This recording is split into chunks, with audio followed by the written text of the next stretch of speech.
नमस्कार, आप सभी का स्वागत डीडी न्यूज पर। मैं हूं मुकुल शर्मा। इस वक्त की बड़ी और अहम खबरें आपको बताएंगे, लेकिन आइए सबसे पहले नजर डालते हैं हेडलाइंस पर। प्रधानमंत्री नरेंद्र मोदी नई दिल्ली में मुख्य सचिवों के चौथे राष्ट्रीय सम्मेलन की कर रहे हैं अध्यक्षता। सभी राज्यों के सहयोग से साझा विकास एजेंडे पर हो रही है चर्चा।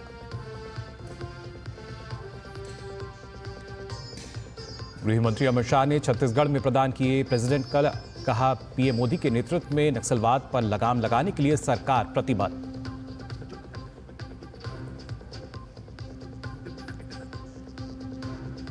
महाराष्ट्र में देवेंद्र फडणवीस मंत्रिमंडल का विस्तार। आज शाम 4 बजे होगा नागपुर में शपथ ग्रहण समारोह।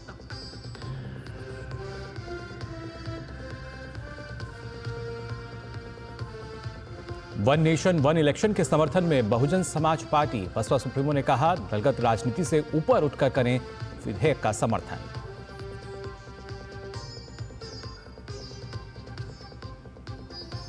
श्रीलंका के राष्ट्रपति अनुरा कुमार दिसानायके का भारत दौरा। आज से 3 दिन के दौरे पर आज पहुंचेंगे नई दिल्ली।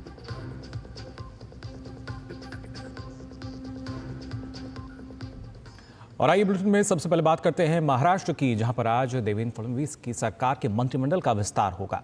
चुनाव नतीजे आने के 21 दिन बाद आज कैबिनेट मंत्रियों का शपथ ग्रहण होगा। शपथ ग्रहण समारोह नागपुर में होगा। इससे पहले 5 दिसंबर को देवेंद्र फडणवीस ने मुख्यमंत्री और एकनाथ शिंदे और अजीत पवार ने उप मुख्यमंत्री पद की शपथ ली थी। सूत्रों के अनुसार कैबिनेट विस्तार की अगर आज की हम बात करें तो करीब 30 से 32 मंत्री शपथ ले सकते हैं। वहीं इन मंत्रियों में जब हम बात कर रहे हैं तो भाजपा के करीब 20 से 21 विधायक मंत्री बन सकते हैं, जबकि शिवसेना को 11 से 12 और राष्ट्रवादी कांग्रेस पार्टी को 9 से 10 मंत्री पद मिल सकते हैं। आज शाम 4 बजे ये शपथ ग्रहण समारोह होगा। और इससे पहले अब इस कड़ी में आखिर किस किस के पास जो मंत्री पद है वो किसको कौन सा मंत्री पद मिल सकता है, ये देखने लायक होगा। आपको बता दें, चुनाव नतीजे आने के 21 दिन बाद आज ये कैबिनेट का विस्तार होगा। हालांकि देवेंद्र फडणवीस ने 5 दिसंबर को मुख्यमंत्री पद की शपथ ली थी और उसके बाद तमाम अटकलें जो हैं, जो कयास हैं, वो लगाए जा रहे थे कैबिनेट की जो कवायद है इसको लेकर। लेकिन आज माना जा रहा है कि करीब जिनका आंकड़ा है वो करीब 35 से 40 के आसपास भी रह सकता है। जिस तरीके से जो अलग अलग विधायक हैं वो मंत्री पद की शपथ ले सकते हैं। इसमें खासतौर से अगर बीजेपी की बात हम करते हैं तो बीजेपी के माना जा रहा है करीब 20 से 21 विधायक हैं जो कि कैबिनेट में शामिल हो सकते हैं, यानी मंत्री पद की शपथ ले सकते हैं।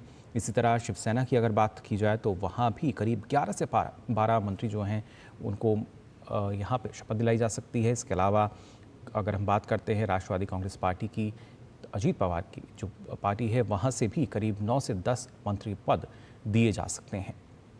तो आज शाम महाराष्ट्र मंत्रिमंडल का विस्तार होगा और जो कवायद है इसकी वो सुबह से देखने को मिल रही है। अलग अलग जो विधायक हैं उनके पास कॉल्स भी जा रहे हैं। फिलहाल जो स्थिति है वो और शाम तक साफ होती नज़र आएगी कि आखिर किस को यहाँ पे जो मंत्री पद है वो दिया जा रहा है। तो आज महाराष्ट्र में सबकी नज़रें होंगी। कैबिनेट का विस्तार आज यहाँ होने जा रहा है और कैबिनेट की कवायद लगातार पिछले 1 हफ्ते की अब भी अगर बात की जाए तो हमने देखा था किस तरीके से लगातार जो मुलाकातों का सिलसिला था वो देखने को मिल रहा था। खासतौर से अगर देवेंद्र फडणवीस की बात की जाए तो पिछले दिनों ना सिर्फ जेपी नड्डा से उन्होंने मुलाकात की थी, अमित शाह से मुलाकात की और साथ ही प्रधानमंत्री से भी उनकी मुलाकात हुई थी। और ऐसे में शाम करीब 4 बजे आज जो शपथ ग्रहण समारोह है वो आयोजित किया जाएगा। अब आइए आगे बढ़ते हैं। प्रधानमंत्री नरेंद्र मोदी दिल्ली में मुख्य सचिवों के चौथे राष्ट्रीय सम्मेलन की अध्यक्षता कर रहे हैं। इसी क्रम में प्रधानमंत्री सम्मेलन में शामिल होंगे। सम्मेलन में उद्यमिता, रोजगार और कौशल को बढ़ावा देना तथा जनसांख्यिकी लाभांश का लाभ उठाना विषय पर चर्चा हो रही है। साथ ही विनिर्माण, सेवा, ग्रामीण और गैर कृषि, शहरी, नवीकरणीय ऊर्जा और परिपत्र अर्थव्यवस्था पर चर्चा की जा रही है। विकसित भारत के लिए अग्रणी प्रौद्योगिकी आर्थिक विकास केंद्रों के रूप में शहरों का विकास, निवेश के लिए राज्यों में आर्थिक सुधार और मिशन कर्मयोगी के माध्यम से क्षमता निर्माण पर 4 विशेष सत्र आयोजित किए जा रहे हैं। 3 दिवसीय सम्मेलन का उद्देश्य राज्यों के सहयोग से साझा विकास एजेंडे का मूल्यांकन करना और उसे लागू करना और इसके साथ ही इसमें सुधार करना है। और वहीं उपराष्ट्रपति जगदीप धनखड़ आज मध्य प्रदेश के दौरे पर रहेंगे। उपराष्ट्रपति ग्वालियर में विक्टोरिया मार्केट बिल्डिंग में भूविज्ञान संग्रहालय का उद्घाटन करेंगे। इसके बाद जीवाजी विश्वविद्यालय में महाराज श्रीमंत शिवाजीराव सिंधिया की प्रतिमा के अनावरण के कार्यक्रम में बतौर मुख्य अतिथि वो शामिल होंगे। कार्यक्रम में मध्य प्रदेश के राज्यपाल मंगूभाई पटेल, केंद्रीय संचार और पूर्वोत्तर क्षेत्र विकास मंत्री ज्योतिरादित्य सिंधिया, केंद्रीय कोयला और खान राज्य मंत्री सतीश चंद्र दूबे, मध्य प्रदेश के मुख्यमंत्री डॉक्टर मोहन यादव, साथ ही मध्य प्रदेश विधानसभा के अध्यक्ष नरेंद्र सिंह तोमर और भारतीय भूवैज्ञानिक सर्वेक्षण के महानिदेशक असित शाह सहित अन्य गणमान्य व्यक्ति इस दौरान उपस्थित रहेंगे। और केंद्रीय गृह मंत्री अमित शाह इस वक्त छत्तीसगढ़ के दौरे पर हैं। आज गृह मंत्री राज्य की राजधानी रायपुर में उन्होंने राष्ट्रपति निशान अलंकरण समारोह में वो शामिल हुए। रायपुर के पुलिस ग्राउंड में इस कार्यक्रम का आयोजन किया गया। इस दौरान छत्तीसगढ़ सशस्त्र बलों ने गृह मंत्री को सलामी दी।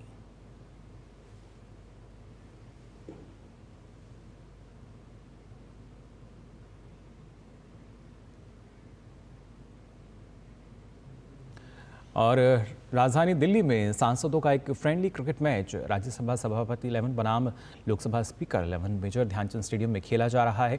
लोकसभा स्पीकर 11 की अगुवाई अनुराग सिंह ठाकुर कर रहे हैं, जबकि राज्यसभा स्पीकर 11 की कप्तानी किरेन रिजिजू कर रहे हैं।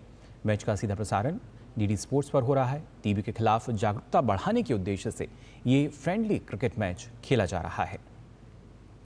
भाजपा सांसद अनुराग सिंह ठाकुर ने कहा कि प्रधानमंत्री नरेंद्र मोदी ने 2025 तक भारत को टीबी मुक्त बनाने का लक्ष्य रखा है। सांसदों के मैच का प्रमुख उद्देश्य टीबी के बारे में ज़्यादा से ज़्यादा लोगों को जागरूक करना है, ताकि प्रधानमंत्री के टीबी मुक्त भारत के लक्ष्य को पूरा कर सकें।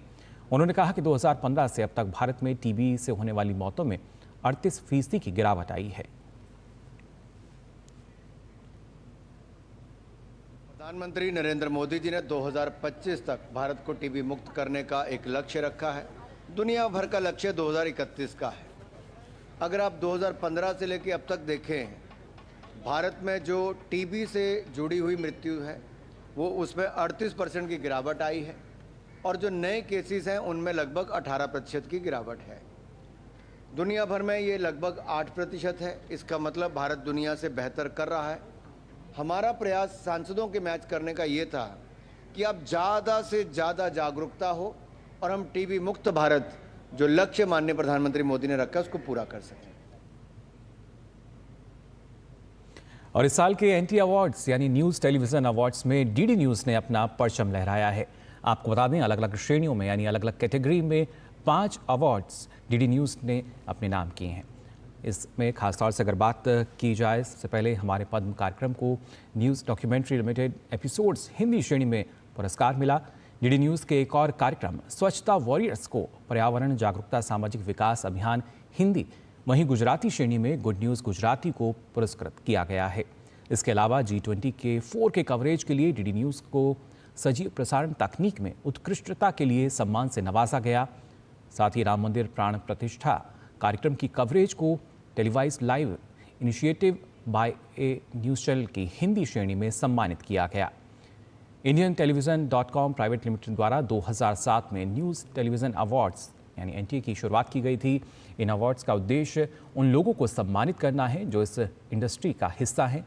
एनटीए अवार्ड्स में अंग्रेज़ी, हिंदी न्यूज़ चैनल के अलावा तेलुगु और मराठी भाषाओं के 550 से ज़्यादा चैनलों को शामिल किया गया।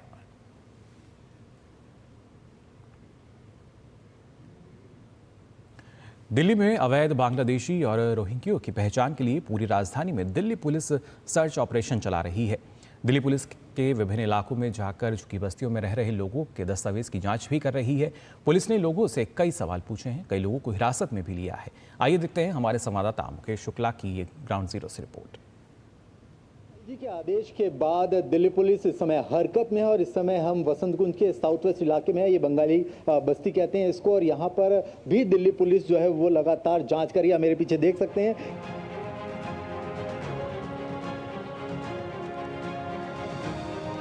दिल्ली में उपराज्यपाल विनय कुमार सक्सेना के आदेश के बाद अवैध रूप से रह रहे बांग्लादेशी और रोहिंग्या निवासियों की पहचान करने के लिए दिल्ली पुलिस एक्शन में आ गई है।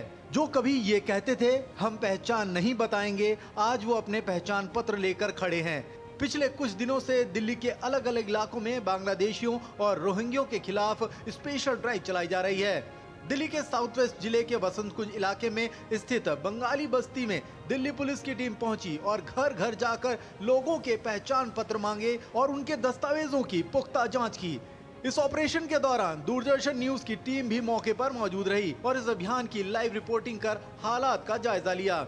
कब से रह रहे हैं यहाँ पे? मैं तो 2000 साल से रह रहा हूँ। क्योंकि शांति बहुत जरूरी है। शांति बहुत जरूरी है। यहाँ जो जांच हो रहा है कोई घर का है, क्या मकान का है, कोई है, इस चीज़ के लिए आप आए हुए हैं। तो यहाँ पे कब से रह रहे हो? यहाँ से 2006 से रह रहे हैं। अच्छा, और आपके पास क्या क्या प्रूफ है यहाँ पर आप रह रहे हो? मेरे पास आधार कार्ड है, पैन कार्ड है, ड्राइविंग लाइसेंस है और वोटर कार्ड भी है। इस सर्च ऑपरेशन के दौरान पुलिस ने कई लोगों के संदिग्ध होने की आशंका जताई और उनका नाम पता नोट कर आगे की जांच के लिए उनके दस्तावेज FRRO को भेज दिए ताकि उनकी फिर से वेरिफिकेशन हो सके। इस सर्च ऑपरेशन का मकसद बांग्लादेशियों और रोहिंग्यों की पहचान करना ताकि राजधानी को महफूज रखा जा सके। जो ये एलजी साहब ने जो मुहिम चलाई है बहुत अच्छी है। हर आदमी को आइडेंटिफाई होना चाहिए, जो हमारे देश का हमारे देश में रहे, जो हमारे देश का नहीं वो बाहर रहे। दिल्ली पुलिस ने वहां के लोगों से कई सवाल किए। पुलिस ने बस्ती में रह रहे लोगों से किए सवाल, क्या काम करते हैं, कब और कहां पैदा हुए, क्या यह किराए की झोपड़ी है, झोपड़ी नंबर क्या है, पिता का नाम क्या है, कितने रिश्तेदार भारत में रहते हैं, सभी के एड्रेस वेरीफाई कराए हैं। हमारे साउथ वेस्ट डिस्ट्रिक्ट में भी हमने निर्देशों के अनुपालना में हमने इस तरह की ड्राइव रखी है। तो इसमें हमने वो पॉकेट्स को चिन्हित किया है जहाँ पे इलीगल माइग्रेंट्स हो सकते हैं। तो हमने डोर टू डोर सर्वे हम कर रहे हैं और ड्राइव कर रहे हैं और कुछ सस्पेक्ट्स को भी हमने आइडेंटिफाई किया है। उनके जो डॉक्यूमेंट्स जो उन्होंने प्रोवाइड किए उनको हम वेरीफाई कराएंगे और अगर वो प्रॉपर नहीं निकलते हैं तो फिर हम उनके खिलाफ लीगल एक्शन लेंगे। सुरक्षा व्यवस्था के लिए भी बहुत ज़रूरी, दिल्ली देश की राजधानी है, तो यहाँ के महत्व को देखते हुए कि हर व्यक्ति जो रह रहा है उसकी वो चिन्हित हो और उसमें कोई भी गलत आदमी किसी प्रकार से प्रवेश नहीं करे, तो ये सुरक्षा व्यवस्था के हिसाब से भी ज़रूरी है। दिल्ली पुलिस के लिए ये अपने आप में चुनौती भरा काम है क्योंकि पुलिस के पास पुख्ता डेटा नहीं है। ये अभियान 2 महीने चलेगा ताकि दिल्ली को बांग्लादेशी रोहिंग्यों से मुक्त रखा जा सके।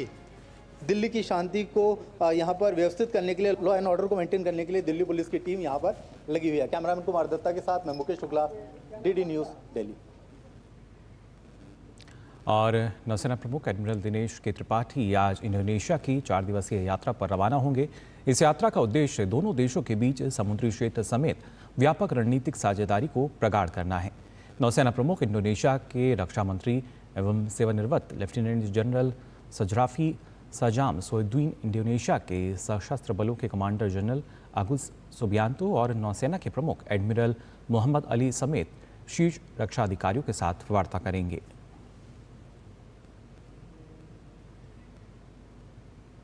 और बात उत्तर प्रदेश के संभल की, जो कि एक बार फिर सुर्खियों में। दरअसल संभल में 46 साल से बंद पड़े भगवान शिव के मंदिर में आज सुबह पूजा अर्चना की गई। लोगों ने भक्ति भाव के साथ गणेश जी, भगवान शिव शंकर और हनुमान जी की आरती यहाँ की। नखासा थाना इलाके में लगभग 5 दशकों से बंद पड़े भगवान शिव के इस मंदिर को प्रशासन ने खुलवाया। दरअसल ये मंदिर अवैध अतिक्रमण और बिजली चोरी के खिलाफ डीएम और एसपी की टीम के छापेमारी के दौरान सामने आया। मंदिर के बराबर में कुएं को पाटकर स्लैब बना दिया गया था। 1978 के बाद से बंद पड़े इस मंदिर को पुलिस द्वारा अब खोला गया है। और शिव मंदिर खुलने से जो स्थानीय लोग हैं उनमें खुशी का माहौल है। दूर सुदूर इलाके से भी लोग इस मंदिर में पूजा अर्चना के लिए आ रहे हैं। वहीं सुरक्षा के लिहाज से पुलिस ने पुख्ता इंतजाम किए हैं। इसके साथ ही प्राचीन शिव मंदिर के आसपास अब सफाई अभियान भी जारी है। अभियान में जुटी टीम ने वहां मिले कुएं की खुदाई को आगे बढ़ाया है। कुएं से मिट्टी और मलबा निकालकर उसे साफ किया जा रहा है।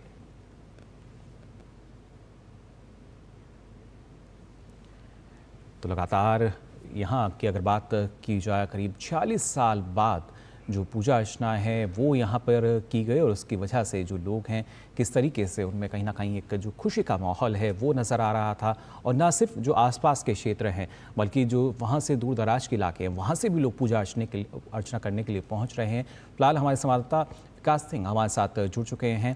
विकास, जानना चाहेंगे आपसे, जिस तरीके से 46 साल बाद ये जो मंदिर है इसका एक तरीके से पता चला है, करीब 5 दशक का जो समय है कम नहीं होता, और उसके बाद जो मान्यता है वो हम देख सकते हैं किस तरीके से ना सिर्फ स्थानीय लोग बल्कि दूर दराज से भी लोग आ रहे हैं और अपनी जो खुशी है वो जाहिर कर रहे हैं।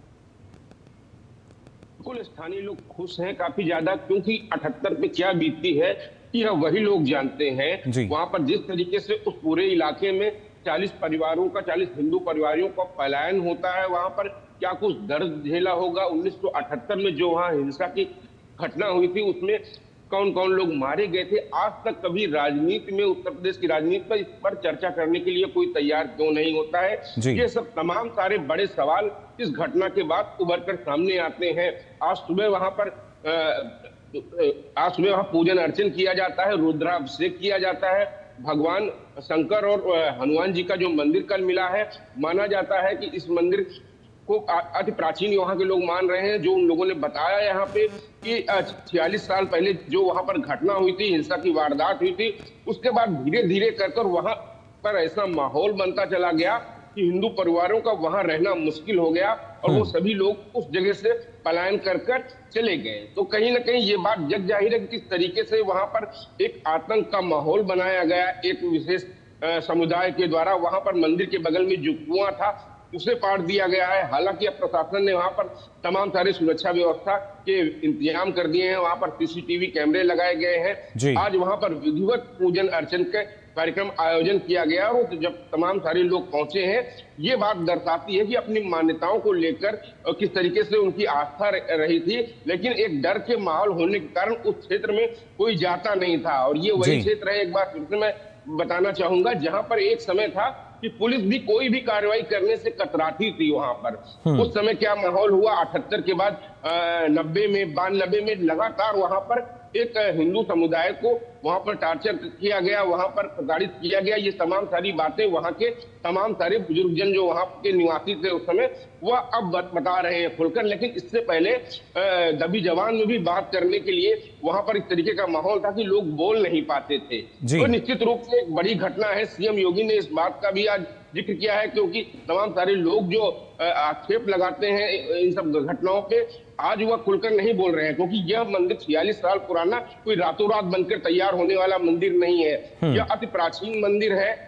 यहाँ पर सैकड़ों वर्ष पहले जिसकी स्थापना की गई होगी, वहां पर लोगों की आस्थाएं रही होंगी, वहां पर वो 40 परिवार जो रह रहे होंगे हंसी खुशी, उन लोगों को किस तरीके से माहौल बिगड़ा, वो लोग अपनी जान बचाकर वहां से भागे, कितने लोग हिंसा में मारे गए, तमाम सारे तथ्य हैं। लोग अब उन्हें जानना चाहते हैं। बिल्कुल विकास, लेकिन जिस जगह ये मंदिर मिला है, हालांकि अब तो जो कुआं था उसकी भी सफाई हम देख पा रहे हैं लगातार की जा रही है, लेकिन जो परिवार वहां रहते थे, क्या उनकी कोई जानकारी मिल पाई है? उनकी तरफ से कोई प्रतिक्रिया मंदिर को लेकर अभी तक सामने आई है?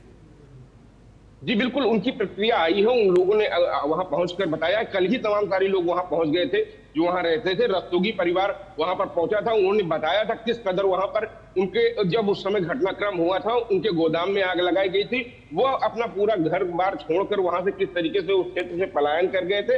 लेकिन आज उनके चेहरे पे वो खुशी संतुष्टि नजर आ रही है उन सभी परिवार के लोगों की जो वहां पर कभी रहते थे, और साथ साथ आसपास के लोगों की भी जो वहां पर मान्यताएं जुड़ी हुई थी उस भस्मा शंकर मंदिर को लेकर अब काफी ज्यादा खुशी है। जब आज सुबह जो पूजन अर्चन किया गया, ये तस्वीरें साफ बयां कर रही हैं कि वहां की आस्था काफी ज्यादा पुरानी है। वैसे भी संभल ऐसी जगह है जो हमारी मान्यताओं में उसका काफी ज्यादा महत्व है। कल की अवतार वहीं पर होना है, वहां पर जो भगवान विष्णु का कल की अवतार माना गया है वो कल के संभल में ही माना गया है। तो इसके मद्देनजर तमाम सारी पौराणिक मान्यताएं हैं। संभल को धार्मिक केंद्र बिंदु के रूप में माना जाता था। संभल को वहां के आसपास के पूरे क्षेत्र में मंदिर थे, बाकायदा उसके जो है दस्तावेज, धार्मिक दस्तावेजों में उसके प्रमाण मिलते हैं। वहां पर किस तरीके से आक्रांताओं के द्वारा किस तरीके से जो बर्बरता वहां बरती गई, वो तमाम सारी चीजें जग जाहिर है, आगे आएंगी सामने। लेकिन फिलहाल 46 साल के बाद जब उस मंदिर का ताला खुलता है, पूजन अर्चन होता है, साफ सफाई होती है, तो तमाम सारे लोगों की खुशी जरूर मिलती है। अपनी आस्था प्रकट करने के लिए वहां पर लोग पहुंच रहे हैं। जी बिल्कुल, ना सिर्फ अपनी जो आस्था है वो प्रकट कर रहे हैं, बल्कि इस मंदिर की जो मान्यता रही होगी, जो पुराने लोग हैं शायद वो भी उससे भली भांति परिचित होंगे। और सनातन धर्म में हम यही कहते हैं कि जो भगवान है खुद भक्तों तक पहुंच जाते हैं, तो उसी का एक उदाहरण इसको मान सकते हैं हम। जी बिल्कुल, जब उनकी कृपा होती है तो तमाम सारे रास्ते खुलते रहते हैं, कुछ ऐसा माहौल बनता है, ऐसी परिस्थितियां बनती हैं। कुछ वैसा ही हुआ जब प्रशासन की टीम उस इलाके में कार्रवाई करने के लिए पहुंची, बिजली चोरी करने के लिए पहुंची। तमाम सारे उनको वहां भी मिले कि एक एक पॉइंट से, एक एक जगह से 100 घरों को बिजली सप्लाई हो रही थी। उसी दौरान ये मंदिर मिलता है। वहां पर जब जिला अधिकारी की तरफ से, प्रशासन की तरफ से पता लगाया जाता है आखिर ये क्या चीज है, तब वहां पर पता चलता है कि यह तो इसके अंदर एक मंदिर था। फिर मंदिर का ताला तोड़वाया जाता है। प्रशासन के जो उच्च अधिकारी हैं पुलिस के, वो खुद अपने हाथों से सफाई करके देखते हैं कि आखिर है क्या। तो अंदर शिवलिंग मिलता है, भगवान शंकर की मूर्ति मिलती है, पूरा शिव परिवार वहां पर विराजमान था। इस सबके बाद वहां पर साफ सफाई की कार्रवाई की गई, वहां से पुजारी बुलाए गए। आज सुबह रुद्राभिषेक और विधिवत पूजन अर्चन की बिल्कुल, और विधिवत पूजा अर्चना जो है वो लगातार की जा रही है, और जो तस्वीरें हैं वो भी हमारे जो दर्शक देख पा रहे हैं। फिलहाल बहुत बहुत शुक्रिया आपका। और इसके साथ ही बुलेटिन में हम यहाँ रुक रहे हैं एक छोटे से ब्रेक के लिए। बढ़िया है, प्राकृतिक हल्दी, मिर्ची, धनिया नहीं, मिर्ची, धनिया, हल्दी, MDH। This is no ordinary sky. This is where legends are born. Space transition. In the vast expanse above, the Indian Air Force reigns. Unseen, unstoppable, unmatched. Join the Indian Air Force to be a cut above. सुनो, एक अच्छी insurance policy AI से पूछते हैं। एक ऐसी policy जिसमें premium payment हो लिमिटेड पर इनकम आती रहे लाइफ टाइम। LIC का जीवन उत्सव। एक ऐसी पॉलिसी जो दे होल लाइफ इंश्योरेंस कवर भी। LIC का जीवन उत्सव। वाओ, चलो तो LIC की जीवन उत्सव पॉलिसी ही लेते हैं। मैं भी तुमसे यही कह रही थी, LIC का जीवन उत्सव। लाइफ टाइम सेलिब्रेशन मनाइए LIC के जीवन उत्सव के साथ, फ्यूचर सेट है। MDH का किचन किंग किचन में हो तो हम सब कुछ बना सकते हैं। बैंगन का भरता, आलू गोभी, भिंडी मसाला और भी बहुत कुछ। MDH। ब्रेक के बाद आप सभी का एक बार फिर स्वागत DD न्यूज़ पर। और आइए एक बार फिर बात करते हैं महाराष्ट्र की, जहां पर आज शाम में शपथ ग्रहण समारोह होगा और किस किस को आखिर जो मंत्री पद है वो मिल सकता है। इस पर और जानकारी के लिए रुक कर लेते हैं हमारे संवाददाता शिशिर सैलार हमारे साथ जुड़ चुके हैं। शिशिर, क्या कुछ जानकारी अभी तक मिल पा रही है, क्योंकि आज एक काफ़ी महत्वपूर्ण जो कैबिनेट विस्तार होने जा रहा है, और कितने ऐसे विधायक हैं जिनको मंत्री पद की शपथ दिलाई जाएगी? बिल्कुल, देखिए सबसे पहले ही महत्वपूर्ण बात यह है कि किस पार्टी को कितने मंत्री पद मिलने वाले हैं। हालांकि इसके बारे में कोई आधिकारिक जानकारी नहीं आई, लेकिन जो इस वक्त जो हमें खबरें मिल रही है मीडिया रिपोर्ट से, उसके अनुसार जो डिस्ट्रीब्यूशन है कैबिनेट का वो इस प्रकार से है कि बीजेपी को तकरीबन 21 जो है कैबिनेट पर्द राज्य में मिलेगी। उसके दूसरे पायदान पर शिवसेना होगी, जिनको 12 जो है कैबिनेट पर्द मिलने वाली है, और एनसीपी को जो है 9 कैबिनेट पर्द जो है मिलने वाली है। हालांकि मीडिया रिपोर्ट्स, हालांकि इस पर कोई अब तक पुष्टि नहीं हो पाई है। जहां तक आज की अगर बात करें शपथ ग्रहण समारोह की, ये महाराष्ट्र की उपराजधानी नागपुर के राजभवन में ये शपथ ग्रहण समारोह मंत्रियों का होने वाला है। इससे पहले 1991 में जो है शपथ ग्रहण समारोह यही नागपुर में हुआ था, और उसके बाद जो है आज इस बार जो है शपथ ग्रहण समारोह नागपुर में होगा। ऐसे में बात करें तो शिवसेना की तरफ से अगर उनके विधायक की बात करें तो भरत गुगावले ने कहा है कि इस बार शिवसेना में थोड़े बदलाव दिखाई देंगे। मंत्रिमंडल के चेहरे उसके ऊपर तकरीबन 7 नए चेहरे जो है वो शपथ लेंगे, तो वही 5 पुराने चेहरों को फिर से एक बार दोहराया जाएगा। तकरीबन 9 चेहरे होंगे एनसीपी की तरफ से जो इस बार शपथ ले सकते हैं। बीजेपी की तरफ से जैसे मैंने कहा कि तकरीबन 21 जो है उनका कोटा है, तो ऐसे में देखना होगा कि कौन से नए चेहरे बीजेपी में शामिल होंगे। लेकिन जो जानकारी मिल रही है उसके अनुसार तकरीबन बीजेपी में भी यही फॉर्मूला अपनाया गया है। कुछ नए चेहरे को इस बार बीजेपी में जो है जगह दी गई, मंत्रिमंडल में जगह दी गई है। तो ऐसे में एक नया मंत्रिमंडल नए चेहरों के साथ जो है ज्यादातर हमें दिखाई देगा महाराष्ट्र में। इस वक्त महाराष्ट्र के राजभवन में इस वक्त है, और मैं आपको तस्वीरें दिखाना चाहूंगा इस वक्त की राजभवन में किस प्रकार से इस वक्त प्रिपरेशन जारी है। जो विधायक होंगे उनके परिवारगण तो आएंगे, जो मंत्री शपथ ले रहे हैं उनके परिवारगण आएंगे, लेकिन साथ ही साथ बाकी अन्य गणमान्य व्यक्ति होंगे महाराष्ट्र के, वो इस शपथ ग्रहण समारोह में जो है शामिल होने वाले हैं। मेरे पीछे जो आप ये तस्वीरें देख रही है नागपुर का राजभवन है जो इस वक्त सजाया जा रहा है, और ठीक 4 बजे जो है शपथ यहाँ पर दी जाएगी, जिसमें वीवीआईपी गेस्ट होंगे, उनकी आसन व्यवस्था यहाँ पर की गई है। साथ ही साथ जैसे मैंने कहा कि और जो गणमान्य लोग हैं वो यहाँ पर आएंगे। तकरीबन ये जो आंकड़ा है ये तकरीबन 700-800 से 1000 तक जो है लोग इस शपथ ग्रहण समारोह में समाविष्ट होने वाले हैं। ये इसलिए भी महत्वपूर्ण है क्योंकि कल जो है महाराष्ट्र का जो पहला सत्र है, इस नए सरकार का पहला सत्र जो है वो नागपुर में ही शुरू होगा, शीतकालीन सत्र जो कि नागपुर में होता है। तो इसीलिए जो है इस बार ये मंत्रिमंडल विस्तार भी उससे पहले किया जा रहा है। इस मंत्रिमंडल विस्तार के बाद एक कैबिनेट ब्रीफिंग होगी, कैबिनेट बैठक होगी सभी नई मंत्रियों के साथ, और उसके बाद एक प्रेस वार्ता को भी जो है सरकार संबोधित करेगी। हालांकि इसके पहले दोपहर को हम देखेंगे तो जो विपक्ष है उनके द्वारा भी जो एक प्रेस वार्ता संबोधित की जाएगी, चूंकि शीतकालीन सत्र भी होगा। तो ऐसे में कौन से मुद्दे होंगे इस पर भी चर्चा होगी और कौन से मुद्दों पर सरकार चर्चा करेगी इस पर भी जो है नजर रहेगी। जी बिल्कुल। लेकिन शिशिर, अगर देखा जाए सस्पेंस जो है वो लगातार बनता हुआ नजर आया महाराष्ट्र में, फिर चाहे सीएम पद की हम बात करें, लेकिन अब करीब 20 से 21 दिनों बाद जो कैबिनेट का विस्तार होने जा रहा है उसमें भी क्या कुछ ऐसे कंफर्मेशन अभी तक कुछ आई हैं कि जो अलग अलग विधायक हैं उनको किस तरह की फ़ोन कॉल्स जो हैं वो गए हैं, कुछ इस तरह की जानकारी?